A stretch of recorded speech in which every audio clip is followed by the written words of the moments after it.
अस्सलामुअलैकुम वरहमतुल्लाहि वबरकातुहू। तक़ब्बलल्लाहु मिन्ना व मिनकुम सालिह अमाल। अल्लाह ताला आपके और मेरे नेक अमाल को कबूल करे और गलतियों कोताहियों को माफ़ फरमाए। तमाम ही मुसलमानों को ईद की ढेरों खुशियाँ मुबारक। ईद उल अज़हा पर अपनी कुर्बानी करें, बकरा, छतरा, मेंढा खूब खाएं और अपनी सेहत का भी ख्याल रखें।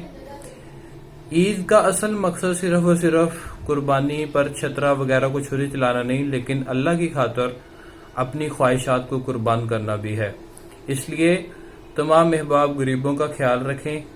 ईद का जो आप कुर्बानी करेंगे उसका गोश्त सारा का सारा फ्रिज में डालने के बजाय गरीबों को तकसीम करें। इसके अलावा फ्रिज में भी रख सकते हैं, जितनी दिन चाहें ईद के बाद खाएं, कोई मना नहीं है।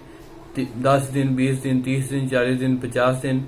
और तमाम मुसलमान जो मजलूम हैं कश्मीर, फ़लस्तीन, बर्मा में, तमाम मुसलमान जहाँ जहाँ मजलूम हैं, अल्लाह ताला उनके हाल पर रहम फरमाए, उनको दुआओं में याद रखें। अस्सलामु अलैकुम।